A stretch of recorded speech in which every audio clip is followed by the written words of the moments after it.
The skies were overcast on April 16, 1939, when a famous passenger train, the Blue Comet, arrived in Tuckerton, New Jersey. Sponsored by the National Railway Historical Society, this may have been the only time that the Jersey Central Varnish ventured off her home rail between Jersey City and Atlantic City.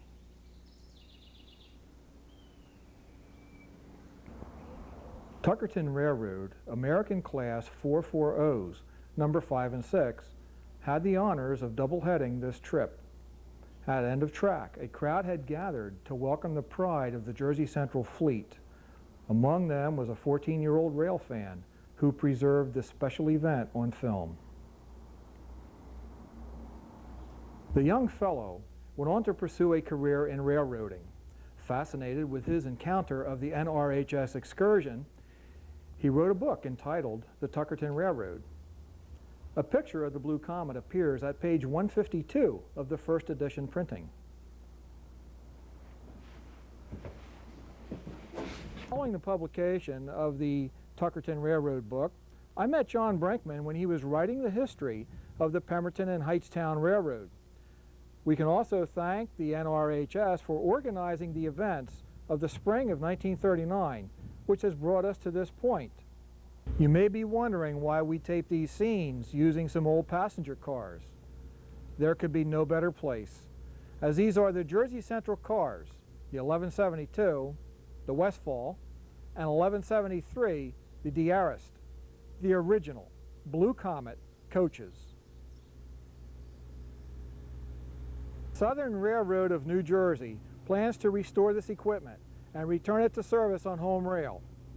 Now, through the magic of video, let's travel north along the CNJ Southern Division to mile marker 71 in Whiting and begin our tour of the Tuckerton Railroad.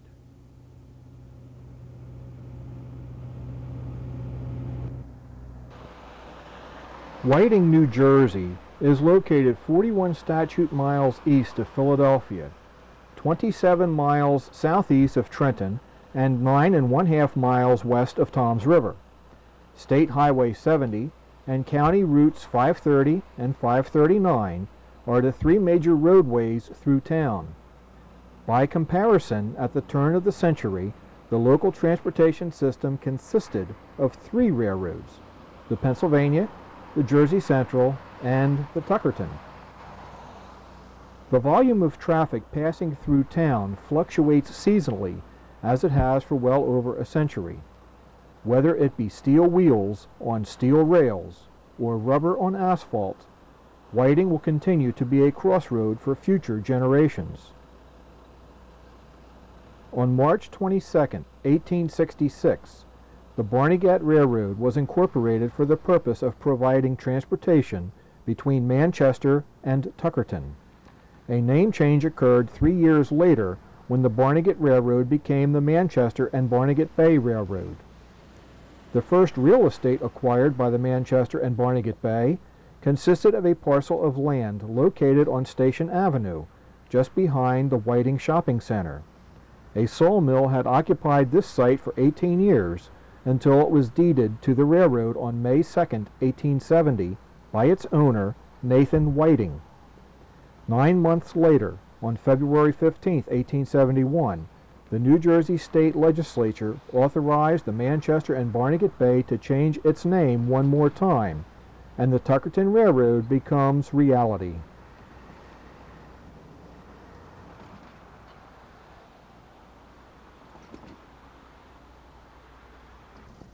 The Raritan and Delaware Bay Railroad laid the first rails into Whiting, coming south from Lakehurst in 1856. During 1869, the Raritan and Delaware Bay is acquired by the New Jersey Southern, followed almost immediately by construction of an 18-mile branch westward into Birmingham to connect with the Pennsylvania Railroad. Another year would pass before the Tuckerton begins to lay rail. It should be noted that nearly 140 years after entering town, Jersey Central rails are still in place, although they are currently in the ownership of New Jersey Transit and are unused. The Whiting to Birmingham branch line was known as the Pemberton and New York Railroad, a subsidiary of the New Jersey Southern, which would later become the Central Railroad of New Jersey. Passenger service along the P&NY began quietly on July 4, 1870, which was somewhat unusual considering that it was Independence Day. Service lasted for 9 years, until the P&NY was sold on March 31, 1879, for $20,000 to the Pennsylvania Railroad. Now that the Pennsy had a junction with both the New Jersey Southern and the Tuckerton and Whiting, the Pemberton and New York was renamed to be the Pemberton and Seashore Railroad. On September 24, 1880, the Pemberton and Seashore name was changed to become the Philadelphia and Long Branch Railroad. Soon thereafter, the Pennsylvania Railroad's Atlantic Division expanded as rail headed east for Toms River and Seaside Park. In its waning years, the line was known as the Toms River Branch. The New Jersey Southern constructed an interchange yard and running track on the west side of the station, which connected the main line with the P&NY. The Tuckerton and New Jersey Southern entered into an agreement on May 2, 1871, for the joint use of water facilities and the construction of a Y to connect both railroads. This aerial shot was taken in 1975, and north is at the bottom of the photograph.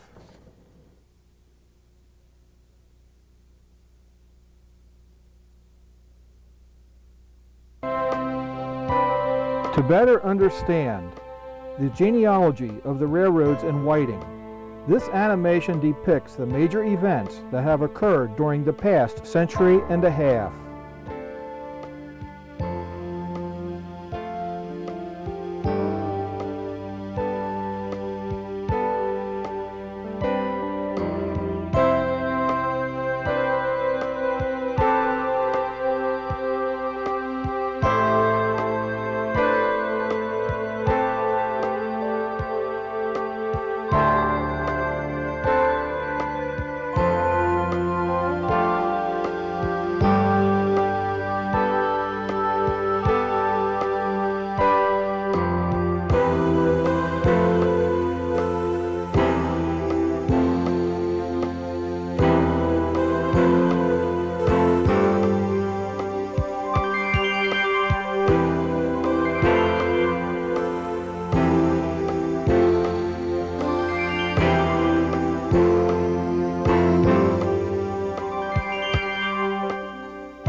The passerby may be aware that present-day Whiting is bisected by a railroad. During 1994, the former C&J tracks crossing both Lacey Road and Route 539 were paved over, further reducing the obvious presence of the last remaining rail line. However, there are several items that remain in place as testimonials to the rich history of local railroading.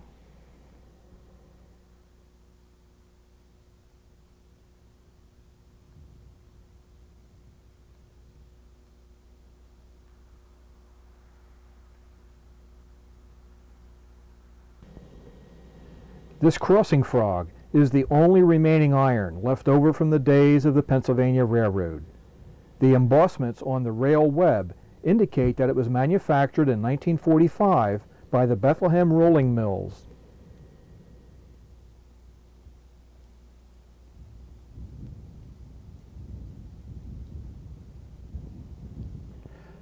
When the Pennsylvania ripped up their tracks in 1965 and 1966, they never removed the diamond that crossed the Jersey Central.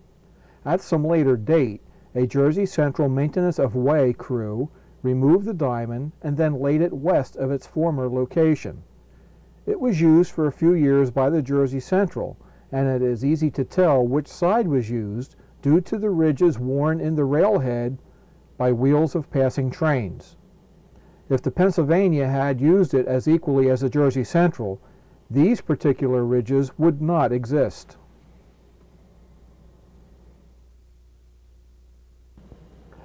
This concrete base is located midway between the crossing diamond's final resting place and the station.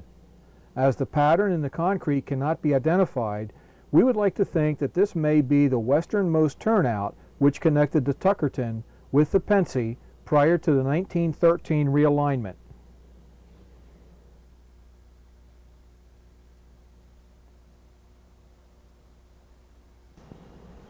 During the 1913 Tuckerton realignment, a new connector track approached the Pensy's main line on the east side of the station. Just southeast of the station, a derail and a signal were located at this site. We are looking north toward the Pennsy track bed.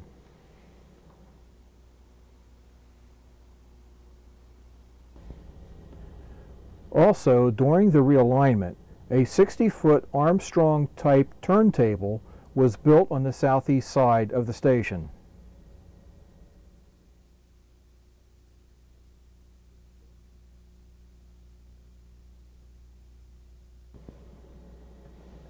When Railroad Avenue was constructed many years ago, bulldozers plowed the concrete walls on the west side into the pit.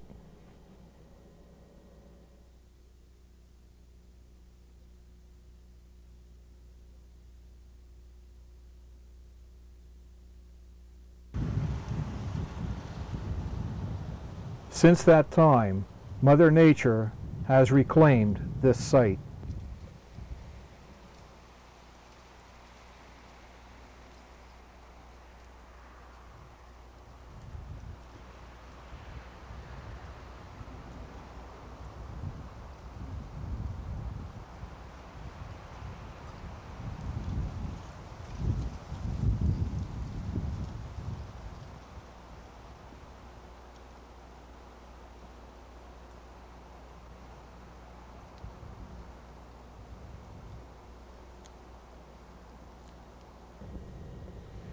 The first train into Tuckerton departed from Whiting on October 14, 1871.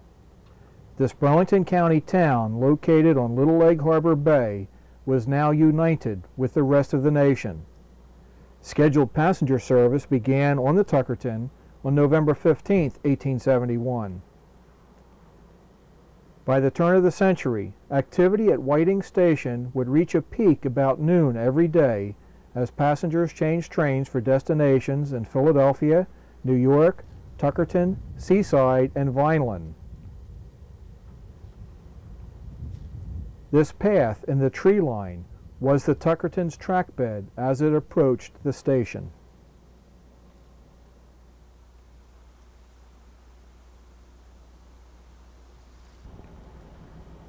In this view, we are looking south along the Jersey Central tracks. Whiting was known by many designations. To the Pennsylvania, it was station number 877. To the Jersey Central, it was number 772. And to the Western Union Company, Whiting answered to telegraph code WN.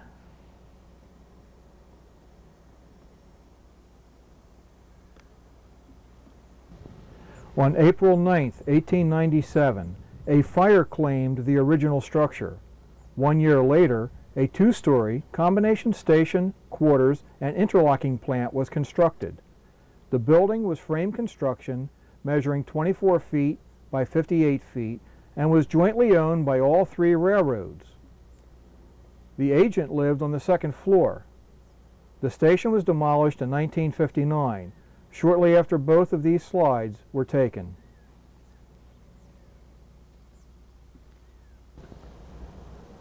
Little remains of the station. except for some brick foundation walls. A common demolition practice that is still in use today is to remove the above-ground portion of a structure and then bury anything that remains below ground level.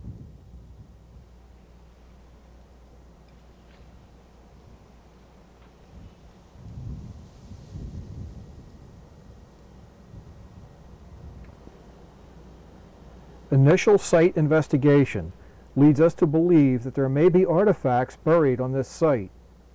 It would be unwise, as well as unlawful, for anyone other than qualified personnel to pursue excavation of any possible historical site.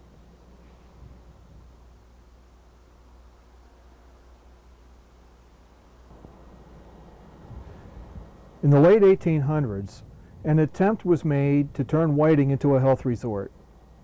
Based on the clean atmosphere of the pines and a climate that was similar to Norfolk, Virginia, the idea wouldn't really catch on until the 1960s, when senior citizen housing was being developed. As time passed, the local population increased and still continues to do so. Unfortunately, the three railroads which served Whiting had very little effect on this development.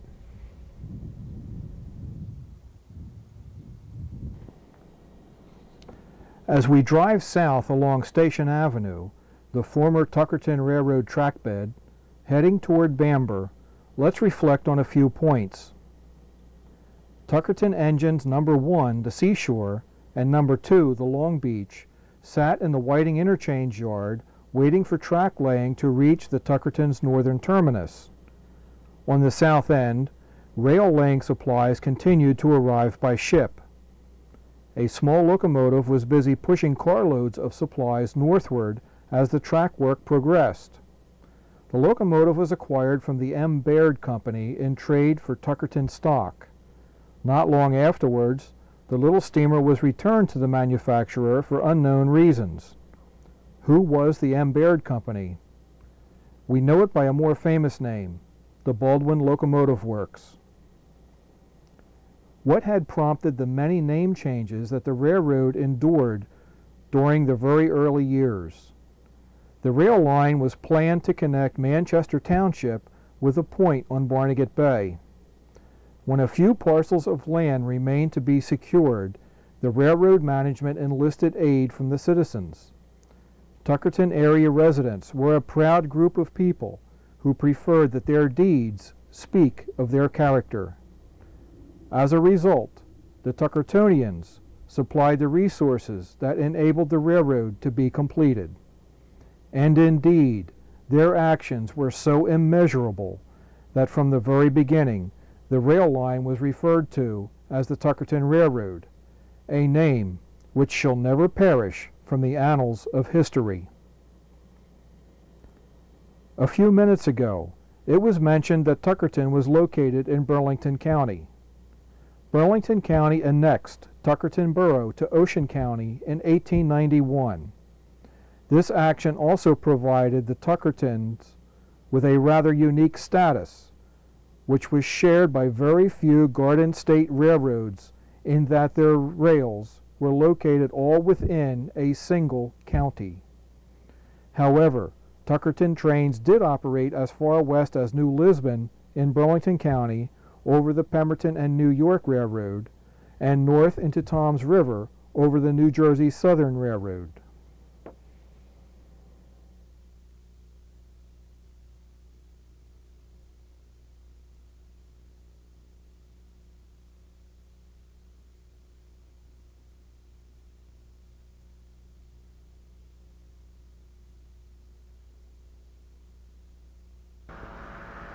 In 1809, General John Lacey built Farrago Forge in a little town known as Cedar Crest. His operation was one of many that existed throughout New Jersey in the early 19th century. Crude iron ore was extracted from local bogs. The bog iron was refined and manufactured into various products. Iron making reached its peak during the War of 1812. Other nearby furnaces were Butcher's in Laurelton, Hanover Furnace in present-day Fort Dix, Dover Forge on the Cedar Creek, among others located at Allaire State Park, Browns Mills, Batstow, and Three Partners Mill, also known as Washington Furnace.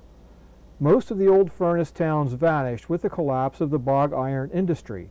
Washington Furnace was the exception, eventually becoming Lakewood. As soon as the railroad opened in December 1871, this little town, 4.9 miles southeast of Whiting, became Bamber.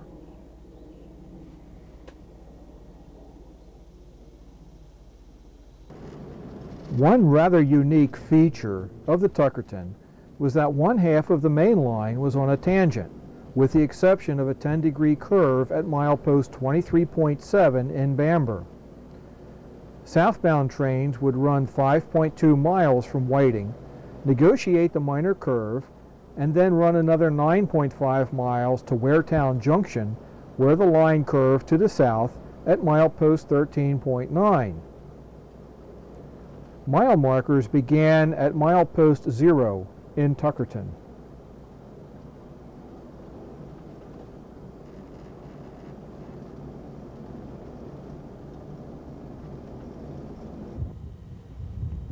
From Waretown Junction to Tuckerton, the line was a mix of tangent and gentle curve.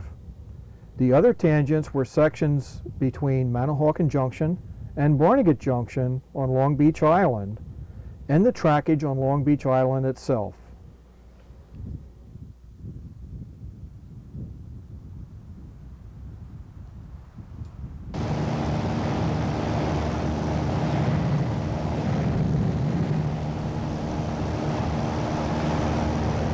Access to the section of track bed located between Bamber and the Garden State Parkway is restricted by the Jersey Central Power and Light Company, who owns the property. So we take to the air and fly over Bamber, heading southeast for Waretown Junction.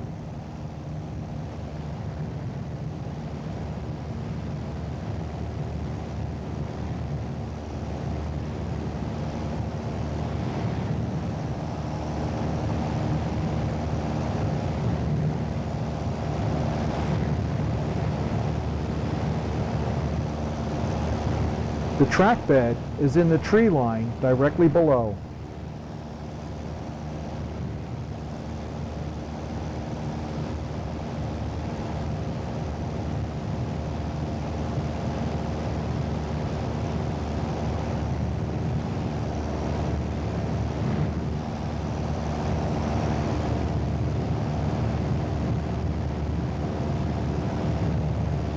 It was along this tangent that the Tuckerton engines began to climb away from the lower elevations of the shore region as they approached the Forked River Mountains.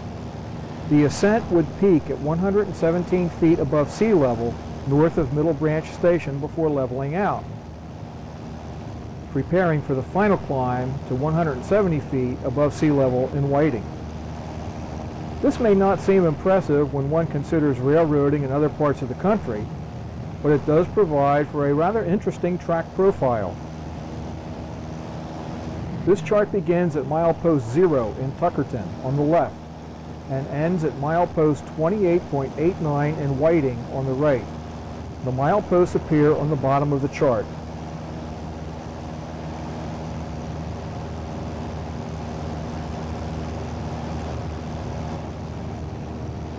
We have flown over the site where Lacey Flagstop Station was formerly located, and the north branch of the Forked River.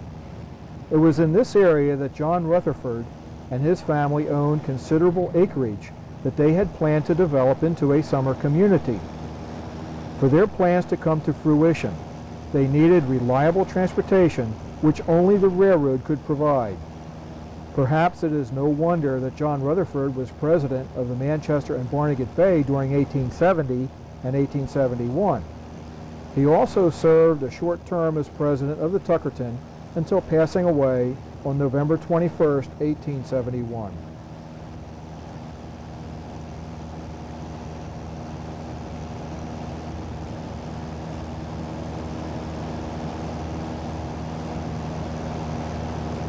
We are now passing above Middle Branch Station, which opened on June 15, 1887. There was a passing siding located here and used during peak summer operations. Middle Branch Station was built in 1887 and answered to telegraph code KG. The structure was sold in 1928 and removed from the site. Passenger train speed limit was increased in 1913 to 60 miles per hour between Manahawkin and Whiting, while the remaining portion of the line was set at 50 miles per hour. Freights were limited to 40 miles per hour. Out on Long Beach Island, passenger service was limited to either 25 miles per hour on the north end or 40 miles per hour on the south end, while freight trains were limited to 20 miles per hour on the north end and 25 miles per hour on the south end.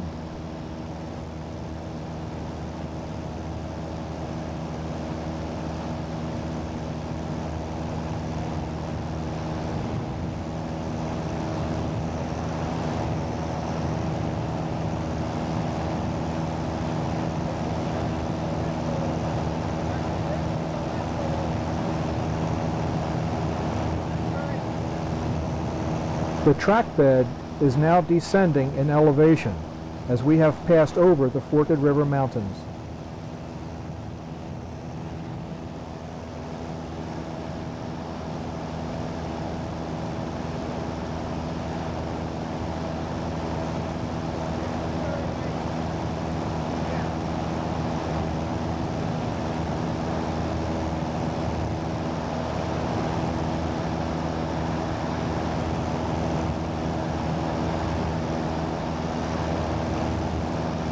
From this point, the track bed disappears in the pine trees below.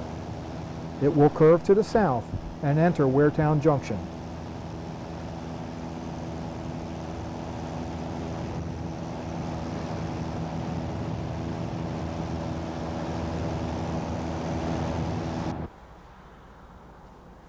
Ocean County Route 532 crosses over the Tuckerton roadbed at milepost 14.9, which is just 4/10 of a mile north of the midway point between Whiting and Tuckerton. When the first public passenger train passed this point on Monday, November 1st, 1871, the 28 riders aboard had each paid a $1.05 fare for the trip to Whiting. This fare rate would remain unchanged for the 64 years that the Tuckerton operated passenger service. This concrete culvert pipe is lying at the base of the old track bed. It is anybody's guess as to how or why it came to rest at this location.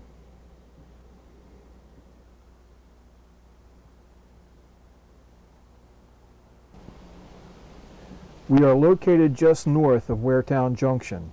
For many years, rumors were periodically heard concerning ties lying in place along the track bed at this specific site. Our investigation did reveal the existence of a few ties that have been used to bridge a rather small stream after being discarded by the railroad. This trail through the woods was abandoned long ago. The Toms River and Waretown Railroad was incorporated on March 17, 1870. This New Jersey Southern rail line would eventually become the Jersey Central's Waretown branch and would outlive the Tuckerton by 4 decades. The Tuckerton coexisted peacefully with the New Jersey Southern during the first few months of operation. Elsewhere in the state, the directors of the New Jersey Southern decided that if the Tuckerton found a lucrative market in the shore area, perhaps the Toms River and Waretown Railroad should be extended south to Manahawkin on a route parallel to the Tuckerton and then build across the Barnegat Bay to Long Beach Island. That action would set the wheels in motion for confrontation.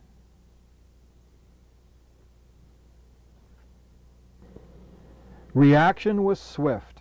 A southbound Tuckerton train stopped at the station on Saturday, May 4, 1872, so briefly that the passengers arriving aboard the first New Jersey Southern train into Waretown Junction were unable to change trains and finish their journey south. The battle of wills between both railroads escalated to such a point that the New Jersey Southern went into trusteeship on January 1st, 1874, due to a lack of operating funds. Not only had the Tuckerton won the battle, but proceeded to add insult to injury.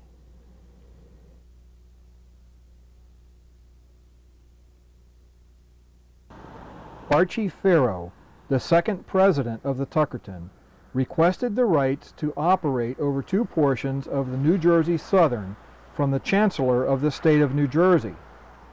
The rights were granted, and Tuckerton trains were heading west into the Burlington County town of New Lisbon, which was just 28 miles east of the Pensie's Camden Station, and also north into Toms River.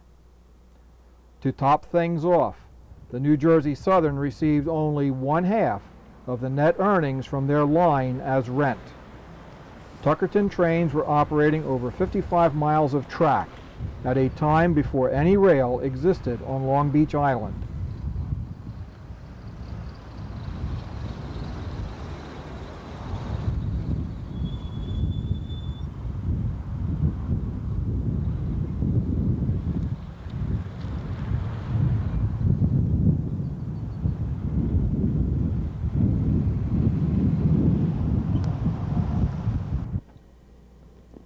A rivalry that had existed for nearly 2 years provided the Tuckerton with the spoils of victory for a few months, as Tuckerton trains were restricted to home rail on May 9, 1874, when the New Jersey Southern resumed operation of the Toms River and Waretown line. The envisioned parallel route heading south was finally constructed on August 27, 1879, as Toms River and Waretown rails ended in the town of Barnegat. In October 1917, the Toms River and Waretown and the New Jersey Southern were merged into the Central Railroad of New Jersey.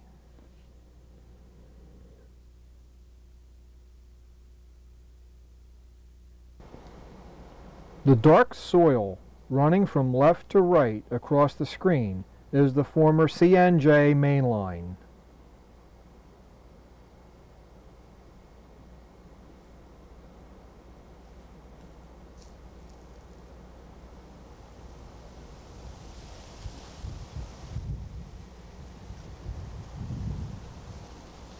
These pine trees are growing on the former junction track linking both railroads at Waretown Junction Station. The connector track had been used for special moves until the Tuckerton rails were lifted.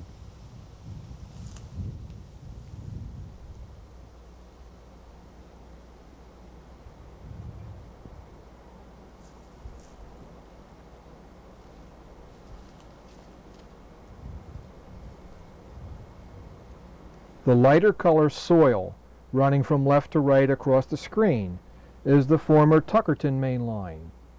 Directly across the track bed is where the Tuckerton station was located. The CNJ iron was torn up during the late 1970s.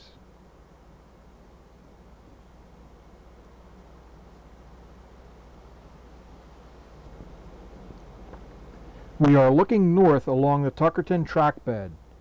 Crossing over the railroad is Pancoast Road. Waretown Junction Station answered to telegraph code WJ.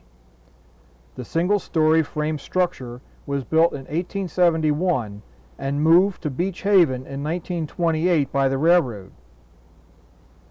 The ground cover at the station site all blends together on video, and depth perception is greatly reduced. When looking at this site with the naked eye, variations in the terrain provide an interesting clue to the structure that was formerly located here. Directly behind the station is an old road, which we will refer to as Station Road.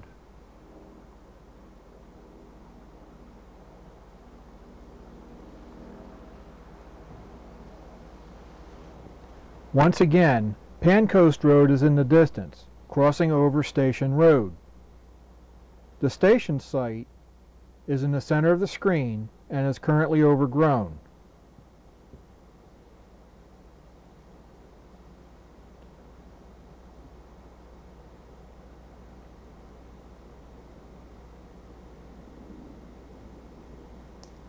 The 726-foot-long junction track was located in the tree line midway between the Tuckerton tracks and the CNJ tracks in the distance.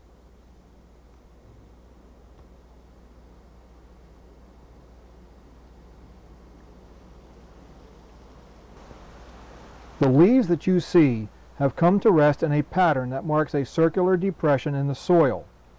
At first, this depression did not appear to be significant. Upon locating other similar depressions and visualizing their overall layout, it was realized that poles had been driven into the ground. These pilings were utilized as a foundation for a structure. Although their spacing exceeds the 8-foot by 12-foot size of the station, they indicated that a platform was attached to the station. This is also milepost 13.8.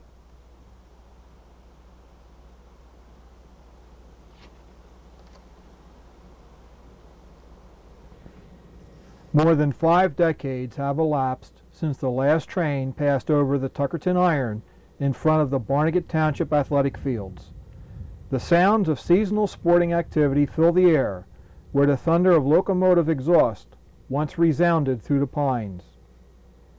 The former roadbed still provides transportation, but for rubber tires rather than steel wheels.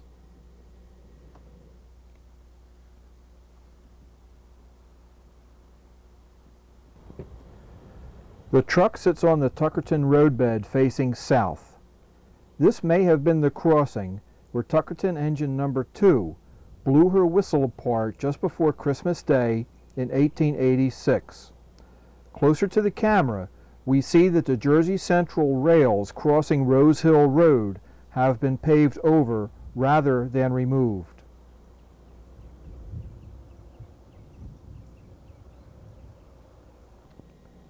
In the early 1940s, when the Southern New Jersey Railroad operated over the former Tuckerton rails, an interchange track was located at Burr Street. The 350-foot-long interchange replaced 16 miles of Tuckerton rail between Barnegat and Whiting. Here we can see the Tuckerton rails nearest to the camera and the Central Jersey rails more distant. 13 years later, both sections of track have vanished. The first lady to travel over Tuckerton Iron was Cinderella Fox Cramer, who was aboard the construction train as it departed Barnegat in September 1871, headed for Mount Holly. The trip began when she tugged on the throttle and the train started to move northward. In this photograph, Barnegat Station is located in the center. The freight station, built in 1871, is to the left behind the hopper cars. The Jersey Central yard lies behind the station and to the right, nearly invisible. This is the same scene many decades after the photograph was taken.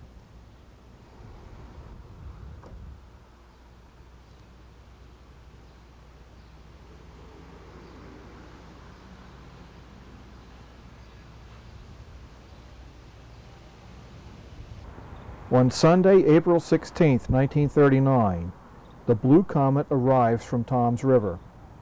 Jersey Central 460, number 758, is uncoupled from the train and replaced by Southern New Jersey 440s, number 5 and 6, which are former Tuckerton engines number 5 and 6. The double-headed Comet then proceeds south to Tuckerton and a meeting with a young photographer. Barnegat Station was moved several feet westward and is now a private dwelling. Located at milepost 12.0, the telegraph code was BN. The Jersey Central Station was located on the site now occupied by Barnegat Library on Bay Avenue, and the end of track was a concrete bumper block. In the Central Jersey Southern Division video tour program, it was mentioned that both railroads met at this point on Memorial Drive. It has since been ascertained that the crossover located at Burr Street afforded Jersey Central access to this site, as CNJ iron never reached the south side of Barnegat.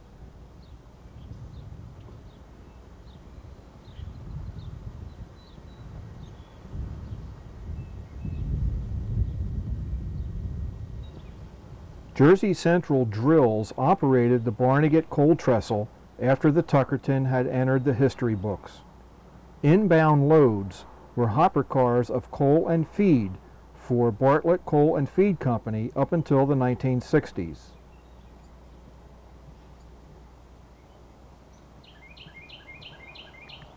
On the south side of town, Tuckerton rails cross to the east side of Route 9 near New Road. The site is not easily recognized as the roadbed is quite overgrown. The rails will run parallel to Route 9 for the next 8 miles. The next station along the line was Beachview Flagstop at milepost 9.7, which is now within the Barnegat National Wildlife Refuge.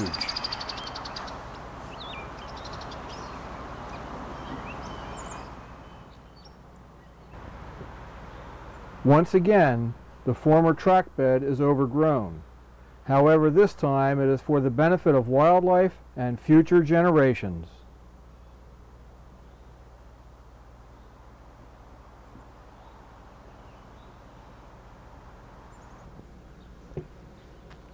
Manahawkin Station was built in 1871 on a site located just off of Stafford Avenue near Letts Avenue. The single-story frame structure measured 17 feet wide by 40 feet long and answered to Telegraph Code MK. Located closer to Stafford Avenue was a freight station that measured 20 feet wide by 30 feet long and was also built during the same time. The passenger station was 80 square feet larger than the freight station.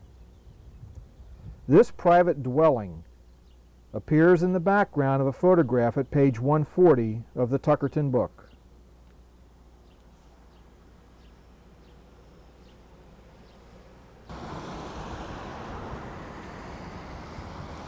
The station was removed from railroad property several years earlier and served other purposes until being moved to this new site at the northwest corner of Route 9 and Route 72. This is the only surviving Tuckerton Railroad station that has not received any major alterations.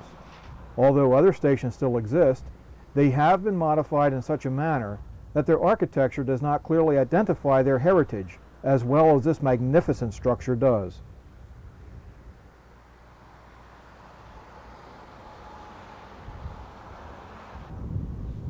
Old-fashioned carpentry deserves proper recognition. A wooden dowel secures the roof overhang support to the upright. This method of construction has been in use for hundreds of years. We can appreciate a major advantage with its use on the station. After being moved at least 2 times, and due to its age, the structure remains quite intact.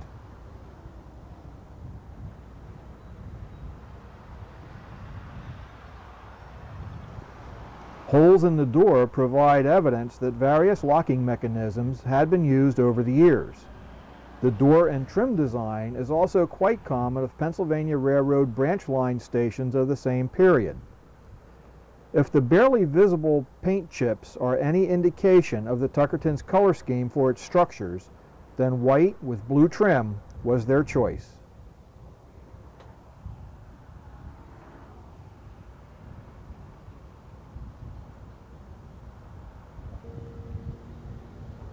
The camera is now located between Bay Avenue and Route 72, at the site where MU Cabin and the turnout for the north leg of the Manahawkin Y were located.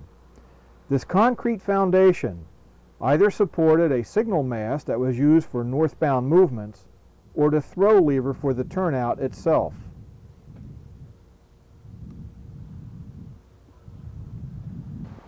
The camera will pan to show the site where the north leg of the Manahawkin Y had been located. Trains operating on Long Beach Island were not always powered by steam. On June 15, 1931, the Pennsylvania Railroad sent a gas-electric rail motor car, the forerunner of later-era railway diesel cars, or RDCs, to make the Manahawkin to Beach Haven trips.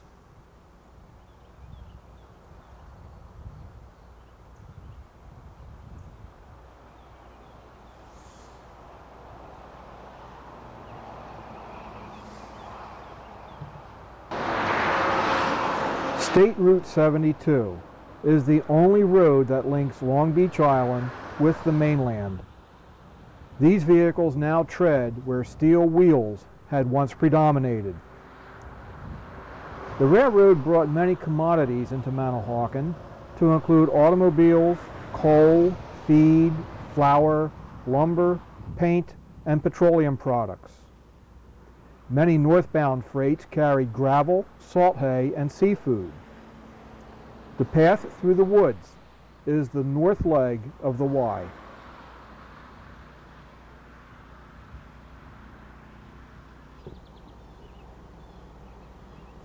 Both legs of the Y met at this point.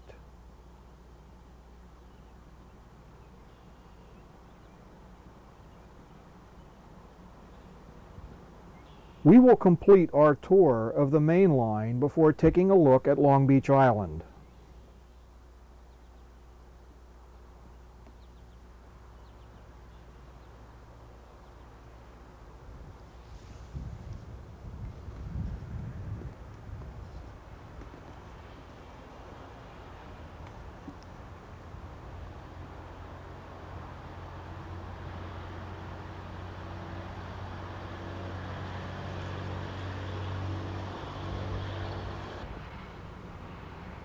Water towers were located at Whiting, Tuckerton, and Manahawkin.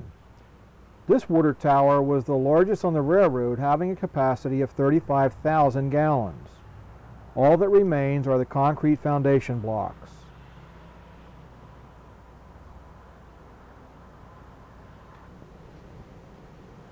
Pennsylvania Railroad trains heading for Long Beach Island would stop and fill their tenders at this water tank.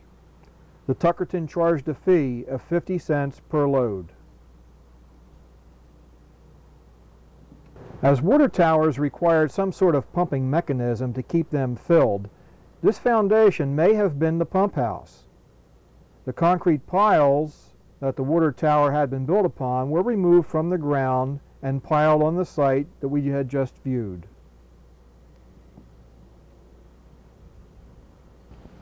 The Manahawkin Y lies in the distance.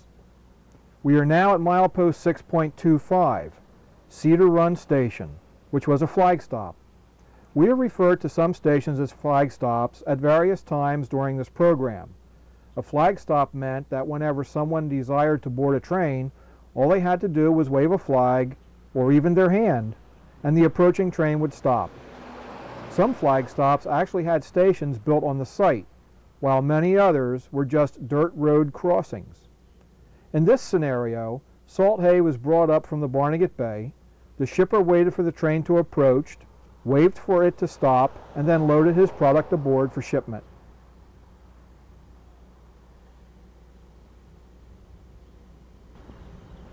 Another flag stop was Mayetta Station, located at milepost 5.5. Both Cedar Run and Mayetta had stations that were built in 1871 that consisted of approximately 240 square feet each.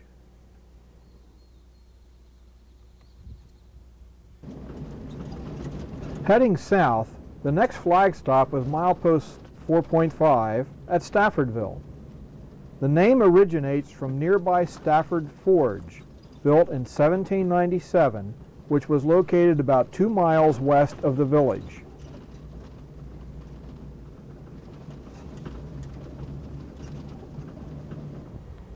This was Ocean County's first big industrial move toward the production of bog iron. The forge never produced a profit and was shut down in 1839. A cranberry bog was developed on the property and was known as the Stafford Furnace Cranberry Bog Company. In the spring of 1886, a Tuckerton locomotive was busy hauling gravel from a privately owned pit located north of Manahawkin to ballast a new track extending east of town toward Long Beach Island. Deciding to provide some competition, the Pennsylvania stepped in and purchased a pit near Staffordville. They were going to use its high-grade gravel to ballast the trackage on the island. In the end, the Tuckerton received payment for Pennsy trains operating over their tracks anyway. Since that time, the Staffordville Gravel Company shipped out considerable quantities of sand and gravel, sometimes reaching 1,000 carloads per year.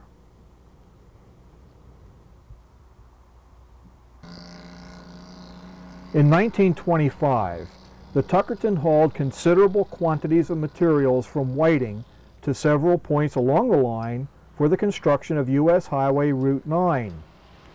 In doing so, freight consignments were breaking records.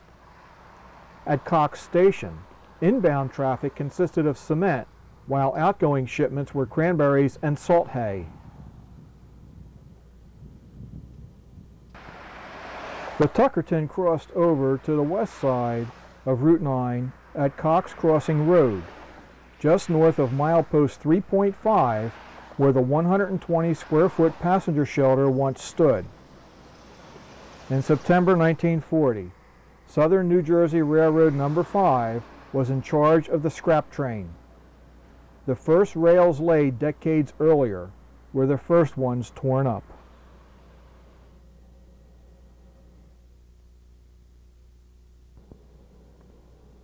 On Saturday, August 19, 1939, a storm washed out the track bed at Mill Street Crossing in West Creek. A Southern New Jersey maintenance crew is busy repairing the damage a year before demolition work would commence. The track bed is now Railroad Avenue. Located just south of Mill Street at milepost 2.5, the 810-foot square station was built in 1872 and answered to Telegraph Code D.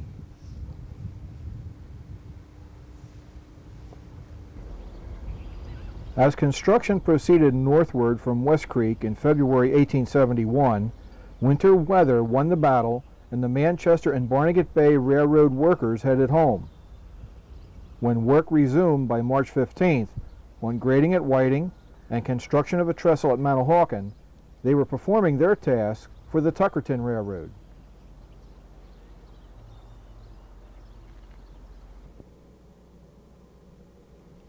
In September 1940, a Southern New Jersey work crew is seen removing the rails. Take note that the rails had been laid on wooden ties without the use of any tie plates. This clue enabled us to positively identify discarded Tuckerton ties that were located during the field research phase of this program.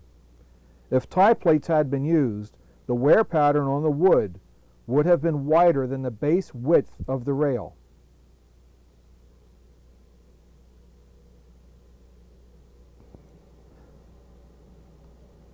Wood was an important commodity to the railroad, not only as freight hauled over the line, but for construction purposes as well. One sawmill was located on a siding in West Creek and operated by Christopher Esselow. The siding just may have been the one located to the left of the main line and controlled by the ground throw located at the base of the crossbuck on the right.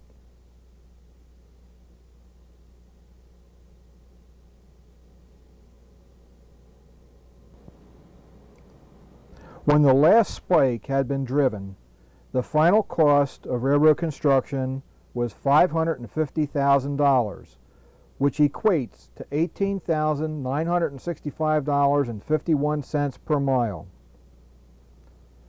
From the beginning, freight business would grow. No one particular item of freight predominated over any other, and much was seasonal. The first trains brought in coal and other needed items. Local fisheries saw a great advantage in rail movement of their catch to market. Even cranberry growers switched from ship to rail, so their product would reach the market faster and be fresher.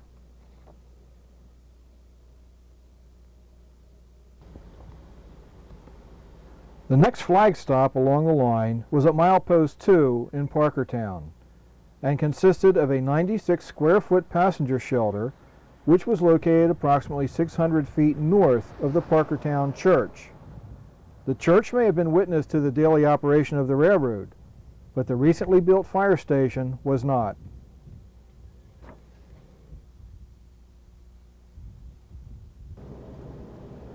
Tuckerton Borough hosted more railroad structures than any other town along its route. The facilities located at the beginning of the line consisted of a station, freight house, 5,900-gallon capacity water tower, not one but two double-stall engine houses, a turntable, coal trestle, Y-track, and a few sidings. The railroad's principal office was located here until May 31, 1900, when it relocated to Camden, New Jersey. The first turntable was a gallows type, which means that it used two uprights in the center of the pivot point and a crossbeam atop of the uprights. Suspension cables or rods were attached to the ends of the crossbeam and to the turntable frame for support. This type of construction is identical to that of a suspension bridge. In later years, the gallows-type design was replaced with a steel frame turntable. Another minor discrepancy mentioned in the Central Jersey Southern Division video tour is that Whiting was at mile marker 0. Only Tuckerton has the right to bear that designation, as construction actually began here and headed north. At this point, we conclude our tour of the Tuckerton main line, just 2,200 feet north of the station.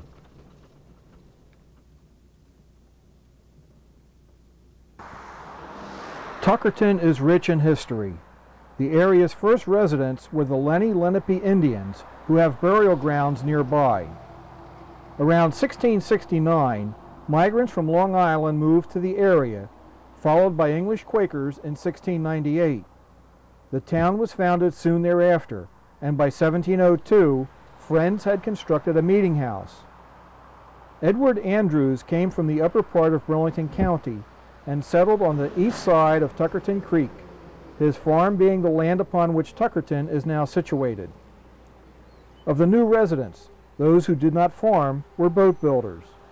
The surrounding forest offered fine timber for hulls, and soon ships from Little Egg Harbor area became known along the coast for their seaworthiness. During the administration of President George Washington, the district of Little Egg Harbor became a port of entry to the United States, with a custom house and direct trade with the West Indies. Fishing, clamming, oyster dredging, flax, and molasses formed a large part of the trade, and silkworms were even cultivated here. Ebenezer Tucker was named collector of the port and later served as the first postmaster. He was honored when the village named itself Tuckerton and dropped the names Middle of the Shore and Clamtown in 1798.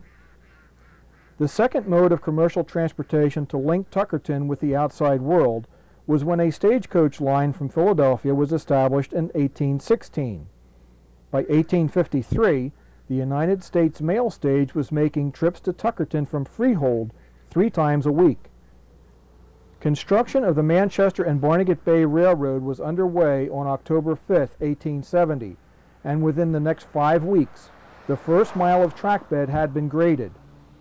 In the 36-year period between initial conception and the start of construction, several attempts were made to organize, incorporate, and raise funding to build a railroad. Although 2 lines were actually graded during the years, only one was built upon. In 1901, 10 years after Burlington County had ceded Tuckerton to Ocean County, the municipality separated from Little Egg Harbor Township, forming the borough of Tuckerton.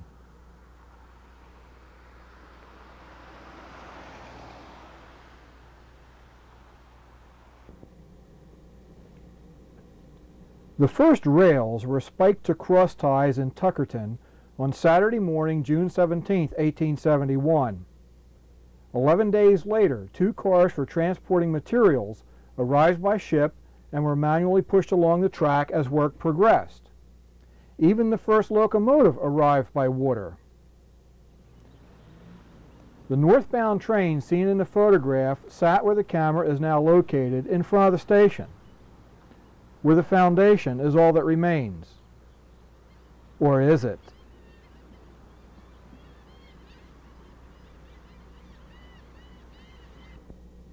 As seen from the air on July 12, 1993, Route 539 runs diagonally across the screen from top left to bottom right. The blue arrow points to the station foundation, located just north of Railroad Avenue. The wooded area is hiding much evidence of former railroad activity. The 4 blue arrows signify the area where many of the Tuckerton's facilities had been located.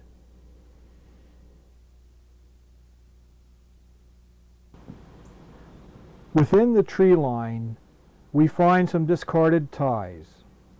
Ones that were salvageable were removed with the rails, while less fortunate ones remained behind. Earlier, we discussed the lack of tie plates.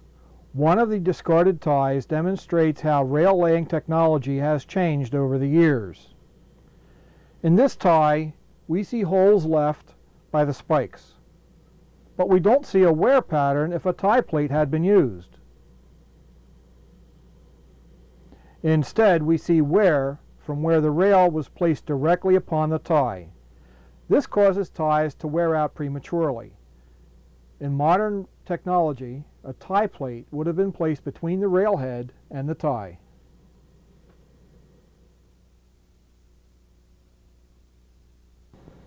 A small remnant of clay brick and mortar could easily have come from any of the structures. Perhaps it might have been a chimney or even a step.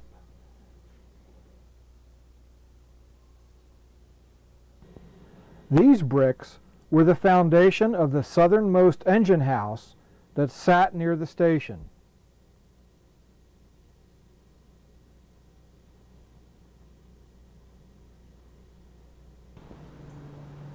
A plank sticking out of the ground seemed quite unusual.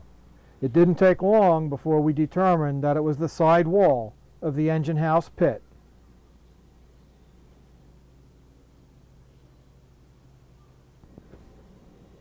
We just visited the south engine house, which was built in 1898 to replace one that was destroyed by a fire in 1895. The north engine house was built in 1891. Without disturbing the terrain, we were unable to locate either the north engine house or the turntable pit.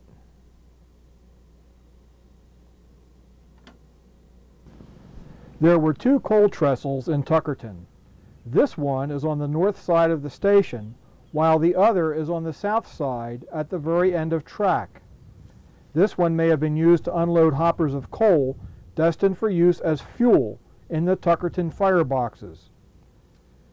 It is presently on the property of Greenwood Cemetery and located directly across the dirt road from the freight station.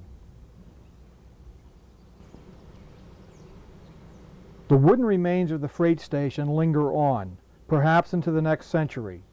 The structure was built in 1871 and measured 16 feet wide by 40 feet long. We note the wood poles driven into the ground upon which the structure resides.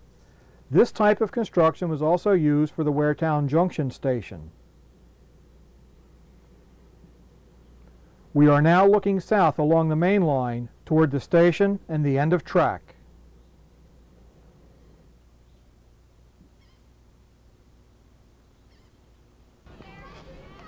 The end of track and a coal trestle lies in the overgrowth to the left of this building. This coal trestle was used for commercial purposes prior to becoming private property.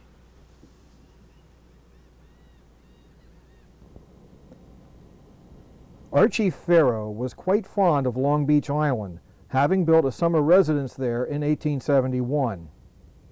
At the time, visitors arrived in Atlantic City by train and then ferried across the bay by boat to reach Long Beach Island.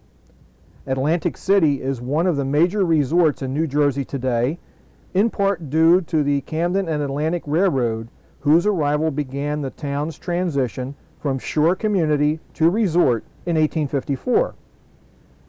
It was Mr. Farrow who was instrumental in developing the southern part of Long Beach Island into a summer resort. In December 1871, the Tuckerton's chief engineer, William Snedden, suggested linking Long Beach Island and Manahawkin by rail. Mr. Farrow had another idea. Why not build a 2-mile extension from Tuckerton to the bay and carry passengers to the island by boat? In early June 1872, grading of the Edge Cove branch began. As for ferrying passengers to the island, Barclay Haynes, the Tuckerton superintendent, just happened to have a boat at his disposal. Built in 1849 and named for its owner, the Barclay, was the first steam-powered vessel to ply the Rancocas Creek in Burlington County.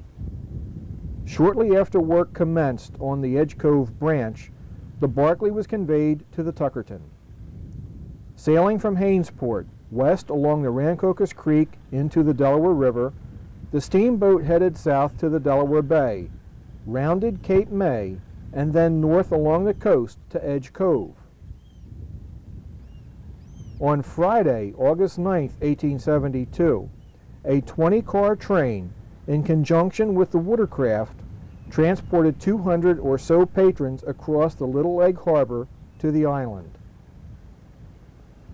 After this success, Mr. Farrow decided to establish a new resort. One of the Tuckerton surveyors laid out a 1,000-acre site 2 miles north of Bonds. Mr. Farrow's daughter, Mrs. Sam Ashurst, suggested a name for the new resort, Beach Haven. Development started in May 1874, and by summer, this little town was bustling with visitors patronizing a new hotel. On July 4th, between 400 and 500 visitors traveled by rail and boat to enjoy what would become the first Independence Day celebration at a Long Beach Island resort. Perhaps it would be safe to say that the Tuckerton carried more beachcombers than did the Camden and Atlantic that day.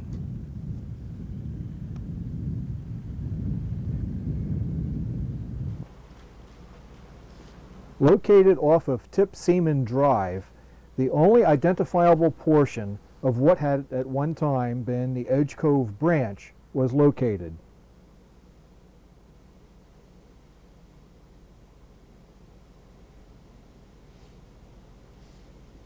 When rail service started on Long Beach Island, use of the Edge Cove branch was minimal until officially abandoned in 1886. 6 years later, an agreement was reached between the railroad and the firm of Horner and Company for transporting clams. It was stipulated that all clams dug from the bay were to be shipped via the Tuckerton and none by boat. For a $1 annual fee, Horner and Company was required to maintain the Edge Cove branch at their expense, and the Tuckerton retained all operating rights.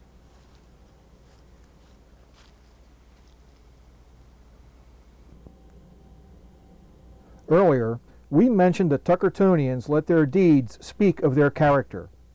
With fast rail transportation, seafood from the area soon became popular in Philadelphia and New York. When Horner and Company needed to get their catch to the station for shipment, a sail was rigged aboard an abandoned flat car. Their nautical skill enabled them to roll right along. The sail car lasted for several years, until Halloween pranksters caused it to jump the rails and crash into the marsh. By 1916, the tracks leading to Bayside were gone. As the land upon which the tracks were laid belonged to friends of the railroad, title eventually reverted back to private ownership. From the air, we are unable to locate any traces of the railroad or the pier that the sail car had once used.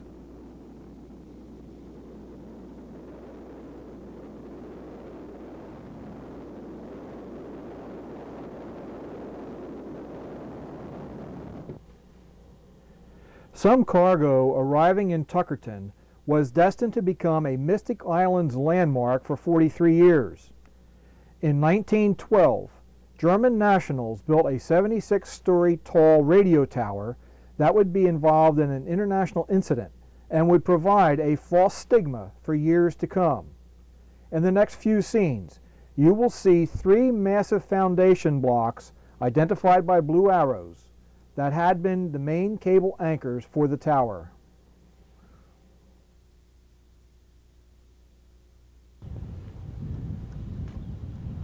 A radio tower similar to the one located just outside of Tuckerton was constructed near Hanover, Germany. The first messages were sent between both towers on January 27, 1914. President Woodrow Wilson sent birthday greetings to Kaiser Wilhelm II on his 55th birthday from the tower located at Mystic Islands. In 1915, a state of war existed between Great Britain and Germany. American tourists were warned of this condition. On May 7, 1915, the Imperial German submarine U-20 received 2 words by radio: "Get Lucy." Whether or not this message was actually transmitted by the German personnel operating the Tuckerton Tower is sure to be debated for years to come.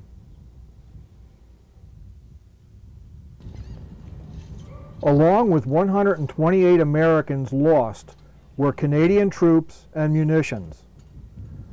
On the day that the Lusitania sailed, the German government placed a notice in the New York press specifically referencing the ship. The stigma is that it was believed the Get Lucy message launched the United States into the war. However, this incident occurred 2 years before the United States entered World War I. On February 8, 1917, the U.S. Marines moved in and rounded up the foreign nationals who were members of the German Army.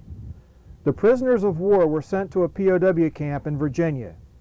This event may have been the only military action against an enemy which occurred on U.S. soil during World War I. Following the war, the tower was turned over to the Radio Corporation of America. On December 28, 1955, demolition began and the tower was cut up for scrap. In addition to the large blocks, several smaller anchor blocks are located around the immediate area.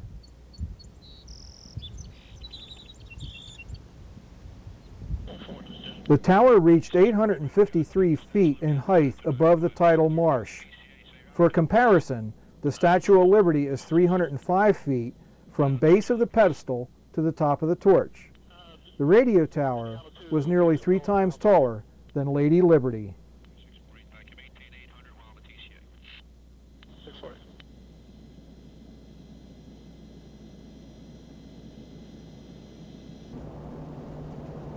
We depart Tuckerton and head north along Route 539 to a rather unique spot just outside of Warren Grove. Like the railroad, Route 539 begins in Tuckerton at mile marker 0. Whiting is located at mile marker 24.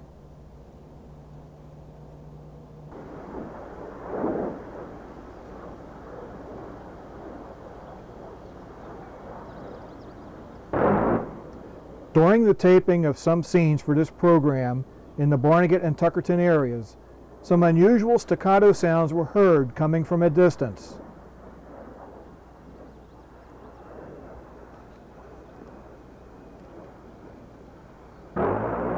One day we were fortunate enough to observe 3 A-10 aircraft and crews practice their skills.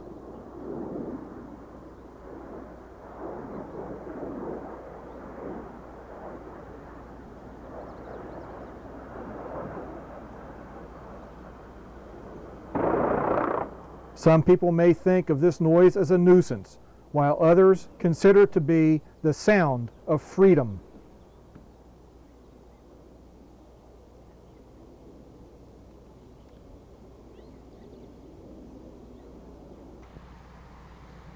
Now, let's visit Long Beach Island and take a look at the Philadelphia and Beach Haven Railroad and the Barnegat Railroad. The track was removed from the south leg of the Manahawkin Y in November 1935.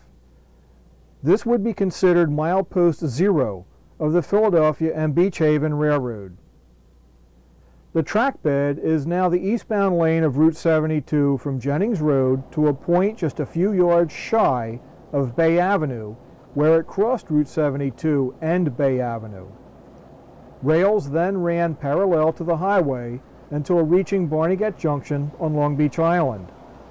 At that point, the rails separated, running north to Barnegat Lighthouse and south to Beach Haven. The profile is fairly level, considering that island elevations remain pretty constant, with exception to the sand dunes.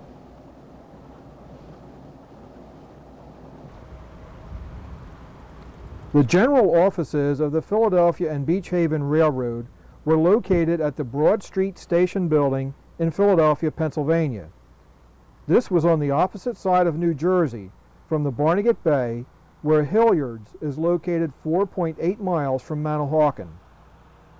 A contract was awarded on July 22, 1885 to Cofred and Sailor of Philadelphia to build a bridge across the bay to Long Beach Island to a location known as Surf. After the rails were laid, Surf became Barnegat City Junction, and today we know it as Ship Bottom.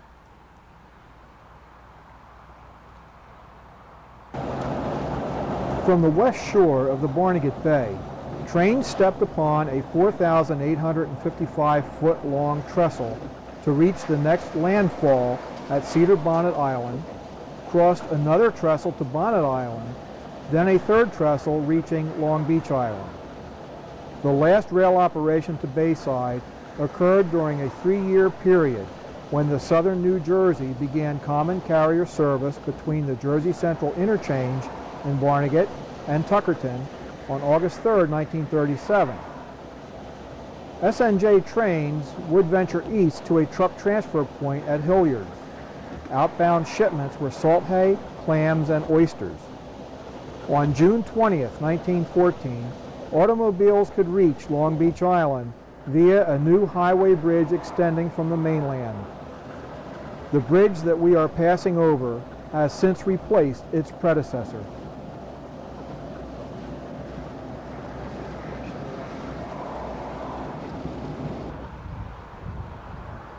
West Thoroughfare is 454 feet wide between Martins and Bonnet Island. The pilings sticking above water level may be those of the trestle. Rail service to the island ended when a nor'easter struck on November 16, 1935. Waves were reaching the railhead as Tuckerton 460 No. 7 carefully crossed the bay trestles. The following day, nearly 1 mile of rail and ties were washed into the bay by a tidal swell. Restoring rail service was cost prohibitive.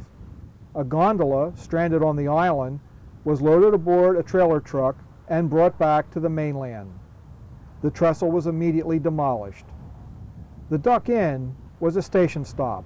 A photograph at page 68 of the Tuckerton book shows the building during another era.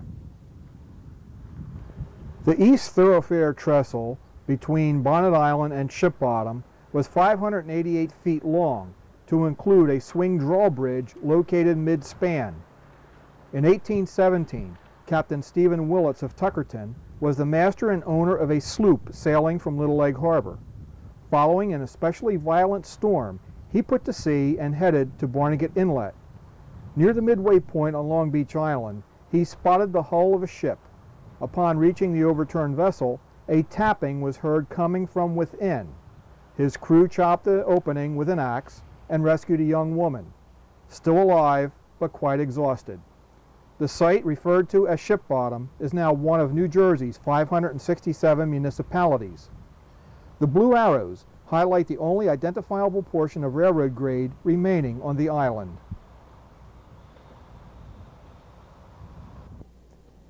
In 1927, portions of the Barnegat Junction Y track were removed, thus placing it out of service.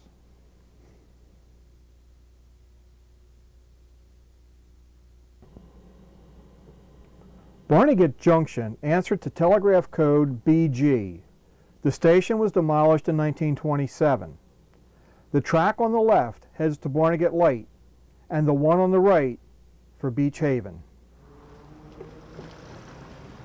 This is the same site nearly 9 decades later. We will now follow the Philadelphia and Beach Haven Railroad south.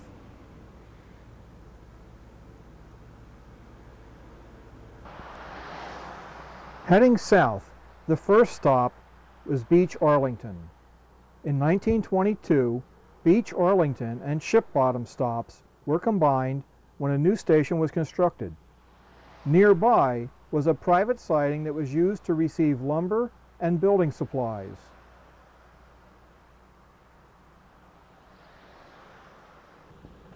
Could this street be named for the railroad that had passed through here? It was a common practice for towns to name streets for the railroad that was located there. When rail fans are tracing a particular rail line, searching out stations that no longer serve the rail industry, especially through towns where the tracks have been torn up, it is always rewarding to locate streets with the name of the railroad in some form or other, or find the likes of Depot Street, Union Avenue, or Pennsylvania Avenue in this case.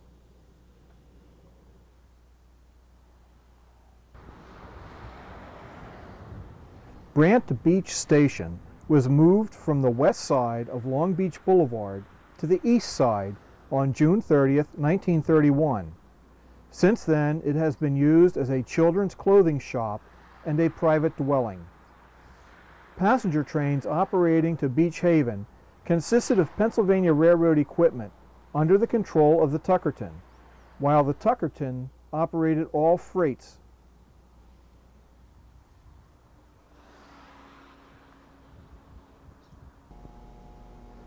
The first Beach Haven station cost $3,000 to build in 1885. After fire destroyed the building on Friday, December 16, 1887, the Pennsylvania Railroad replaced it with this structure. The station is located 33.5 miles from Whiting and answered to telegraph code BQ. On July 2, 1935, burglars entered the station, opened the safe, remove $75, and then vanish. The architectural design of the overhang supports are synonymous with the standard railroad of the world. Nearly every small and medium-sized Pennsylvania Railroad station located along the East Coast incorporated this particular style. As the rail was being removed in 1937, the station was sold to a family who made it their home for several years. The acquisition price was about $5,000, and when it came time to sell, it went for nearly 3 times their original investment. We have been told that the structure may currently be on the market, and the asking price is $250,000.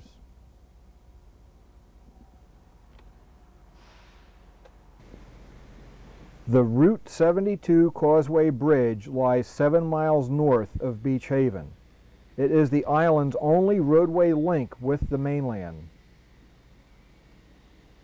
The middle leg of a Y was located between 5th and 6th Streets.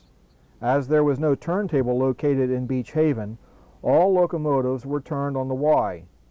With the advent of gas-electric rail cars, or doodlebugs, the Y was no longer needed as the cars could be operated from either end. Located nearby was a 2-stall engine house that was built in 1886 and disposed of by 1916. A water tower that was constructed of cedar wood was demolished sometime after 1937.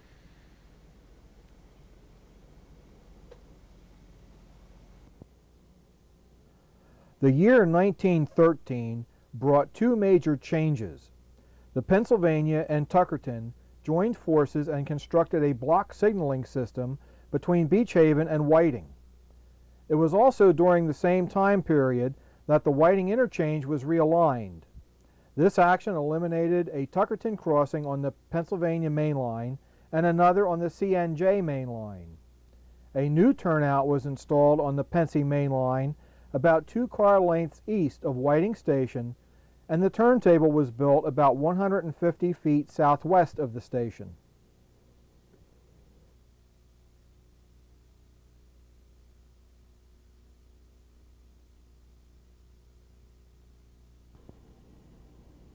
Let's take a moment for a closer look at this photograph of Whiting Station taken after 1913.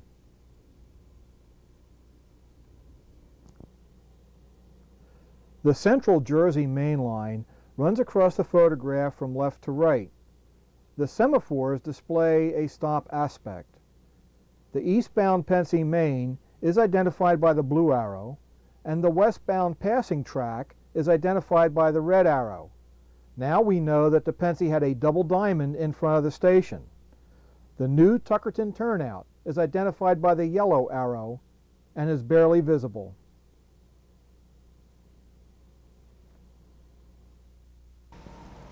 During one of our visits to Whiting since 1972, this piece of scrap metal was found.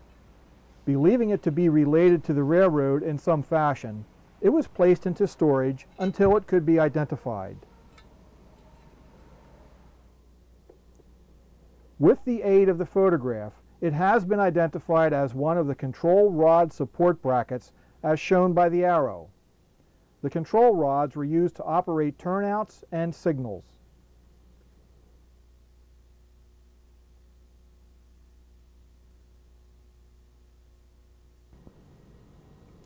Back at Beach Haven, several customers received service by private and railroad-owned sidings. The Beach Haven Ice and Cold Storage Company received fuel and shipped out fresh fish. Coal, building supplies, and lumber were among other commodities delivered to various sidings. On July 24, 1886, the first passenger stepping off of the train at North Beach Haven was quoted as saying in part, "No more crossing of the Great Bay on a raft. No more risk of life upon the ice in midwinter, thanks to the Pennsylvania Railroad." A century after Archie Farrow began the development of the Beach Haven area, Ocean County resorts have grossed over $700 million in revenues. In the aftermath of storms, island residents have grown accustomed to finding a variety of objects washed up on the beach. During the Great Atlantic Storm of March 1962, townsfolk found more than they could have ever expected as the white sand held a U.S. Navy destroyer, the USS Monsen, captive. The boat had been in tow when the tow line snapped. The 2,000-ton vessel was hard aground for 6 weeks until bulldozers, dynamite, 2 seagoing tugs, and 4 salvage vessels refloated the World War II veteran. During the entire event, the Monsen remained upright. A right-of-way for extension south from Beach Haven to Bond's Hotel was surveyed and may have been laid. There is no official record to support this data, other than a U.S. geodetic map from the late 1800s. And sometimes, even geodetic maps are prone to either error or wishful thinking. Although extension further south to Sea Haven had been planned, no action was taken.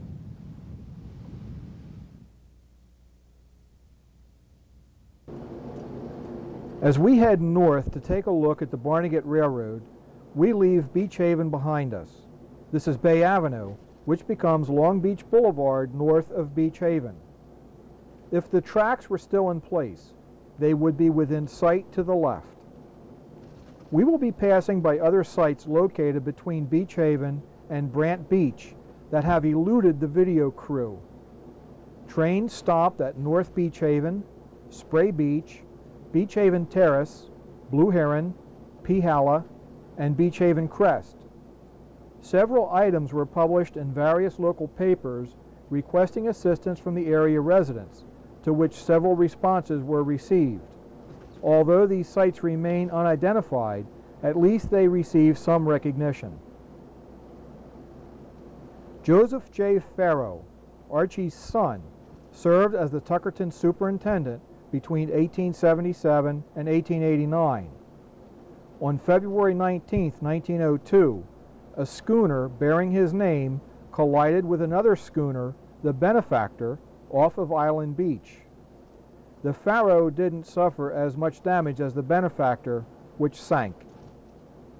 Let's take a moment and discuss a few events relating to seafaring and Long Beach Island.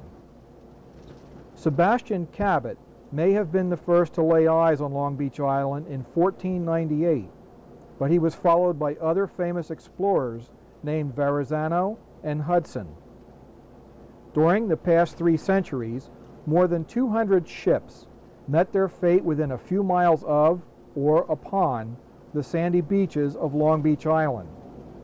and a handful of others have equally ended their trips in the history books within the bay waters as well.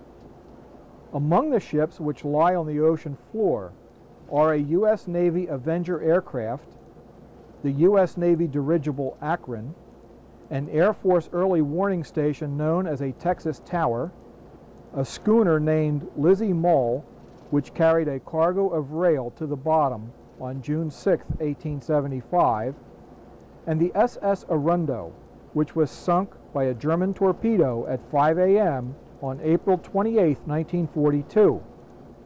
When she went down, 123 military vehicles and 2 USRA steam locomotives went 130 feet to the bottom.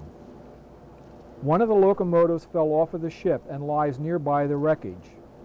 Not all of the ships lying on the bottom were war or storm victims. Many were purposely sunk to create habitats for sea life. As recently as 1994, the U.S. Army is providing stripped-down tanks, no longer needed for battle, that have been sunk as part of the artificial reef program. The Second World War was not the only time hostile action came to the Jersey shore. In 1918, the German submarine wolf packs were striking within sight of the shoreline and claiming several kills during their visit to American waters. One kill was the 1,778-ton schooner Jacob Haskell, sent to the bottom on June 2nd. It was during World War II that the wolf packs became a rather fearsome threat to all shipping, regardless of type or size. U-boats even pursued Long Beach Island rescue teams as they brought seafarers to the safety of shore after their ships were torpedoed. The U.S. government censored all news items concerning warfare at sea.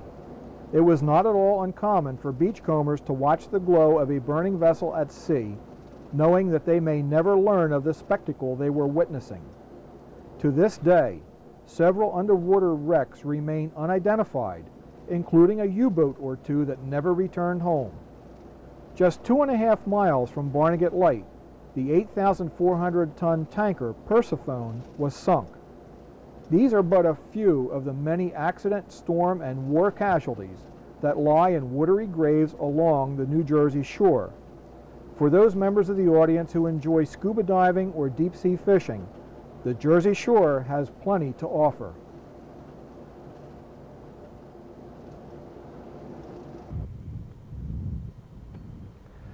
As enemy submarines were busy patrolling within sight of Long Beach Island on December 28, 1917, the Pennsylvania Railroad was placed under federal control for the war effort, followed 4 days later by the Tuckerton.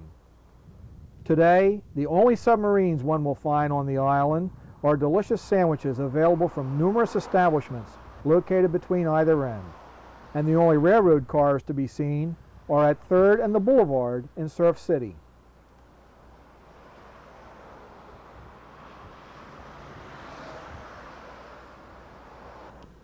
Located a few blocks north of the rail cars is the Municipal Water Tower at 13th and Central.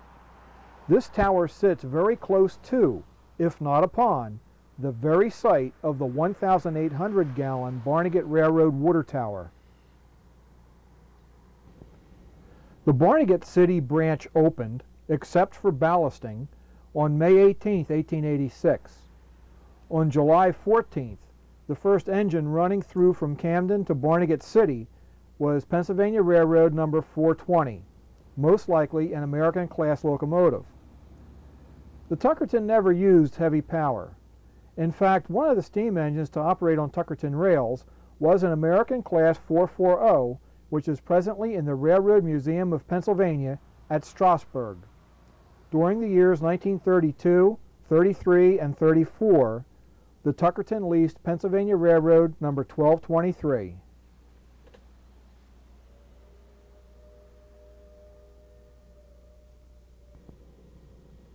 High Point Station was built in 1906 and consisted of 176 square feet.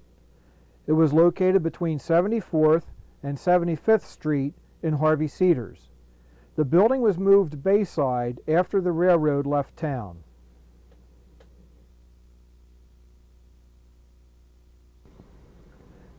At one time, Harvey Cedars was known as High Point. Some of the first residents were whalers who came here from New England. They posted lookouts on the beach, and when a whale was sighted, an alarm was given. The whalers raced to the beaches, launching their small boats to give chase. One such whaling unit was Harvey's Whaling Quarters.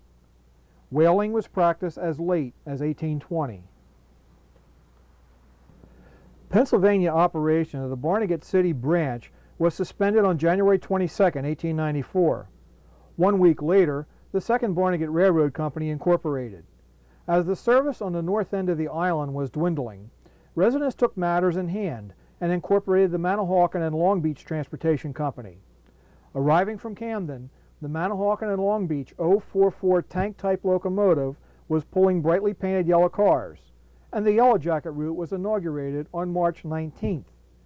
On September 2, 1895, the Barnegat City engine house and coach shed were consumed by fire. The Pennsy sent replacement equipment to the island while the Manahawkin and Long Beach was recovering. The Yellow Jacket lasted for a dozen years, and the railroad was dissolved on October 5, 1909, due to deteriorating track, equipment, and financial conditions. The locomotives went to the scrapyard, and the remaining cars were burned to recover the scrap iron in them. Railroad operation continued for some years after the Yellow Jacket faded into history. The Pennsylvania Railroad, who was pulling the proverbial strings all along, had forged yet another agreement with the Tuckerton. This official joining of common transportation interest was, for all intents and purposes, just putting off the inevitable. Only a few years would pass before rail service finally came to a halt on Long Beach Island. The 172-foot tall Barnegat Lighthouse was designed by Army Lieutenant George Meade. Old Barney was built in 1858 to replace the original light, which toppled into the waves on the evening of November 2, 1856, after storm tides ate away 300 feet of sand between the inlet and the light. The original light was located about 75 feet from the present structure. Lieutenant Meade was promoted to the rank of general a few years later. He is perhaps better known as the commander of the Union Army forces at Gettysburg, Pennsylvania. Fort George G. Meade in Maryland bears his name. Some of the freight arriving by rail in 1888 consisted of stone that was used to combat erosion of Old Barney by the sea. During the railroad era, the northern tip of the island was Barnegat City. Officially, it is Barnegat Light Borough. In 1919, Barnegat City Council requested that the railroad remove a section of track to make way for roadway construction. By the following year, bus service along the new road, which paralleled the railroad, was siphoning passengers away from the train. Soon after railroad operations ceased at midnight on Wednesday, June 6, 1923, the rails were ripped up, and Mother Nature has since erased all other traces of the iron pony along the sand dunes, except for the former station at Barnegat Light, which will enter the 21st century. Hotel Oceanic and the freight platform that was located at end of track between 3rd and 4th Streets is long gone. The land itself may have been lost during the December 1921 storm that basically washed away everything along Central Avenue north of 4th Street, where the road barricade is located.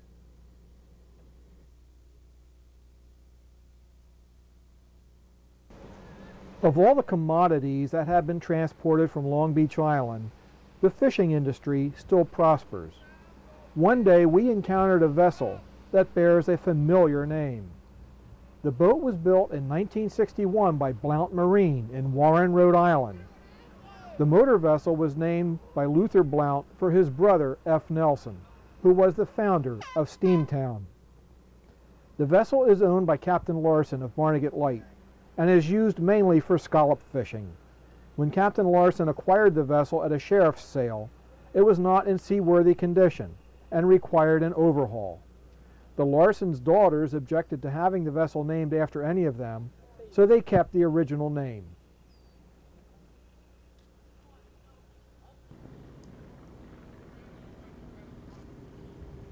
Barnegat City Station was located 34.9 miles from Whiting. The two-story frame structure was built in 1888 at a cost of $2,500 and has recently been enlarged. Once again, we observe the famous support arches of Pennsylvania heritage.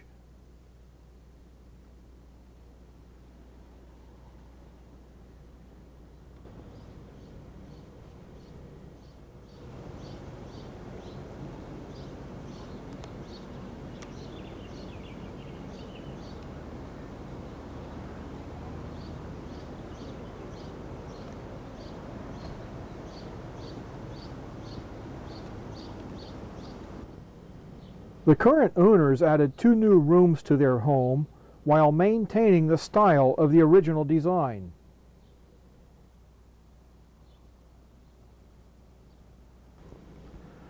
Although some alteration has occurred to the interior during the years, the circular stairwell is quite original.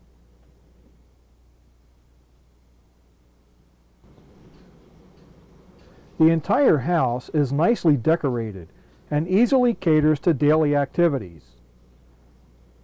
The stairwell may look somewhat confining, but it is very easy to go up and down.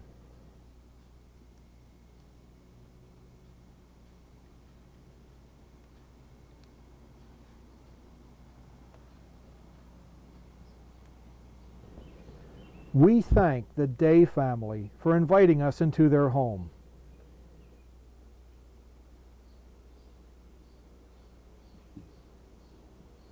On November 30th, 1935, a meeting was held in the Tuckerton firehouse to discuss the future of the railroad. 2 months and 1 day later, the railroad passed into history.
To learn more about this historic Ocean County Railroad, the Tuckerton Railroad book is currently in its 2nd printing and is available directly from the author. Although we touched upon many aspects of the Tuckerton Railroad during this program, Mr. Brinckmann's book discusses in greater detail more than we could ever put on video. As with any research project, some questions remain unanswered. For example, if the Tuckerton was with us today, would rail service be continued or cut back? Could it have become a part of Conrail? And if it had, might it have broken away to become an independent operation? Could Amtrak or New Jersey Transit cater to the rail service needs of Long Beach Island as they do along the Atlantic City line? Speculation aside, perhaps the best way to remember this long-gone railroad is to imagine what it might have been like riding aboard a passenger coach with open windows on a mild summer day along the Jersey Shore, and then into the famous Pine Barrens behind an American-class Baldwin steam locomotive.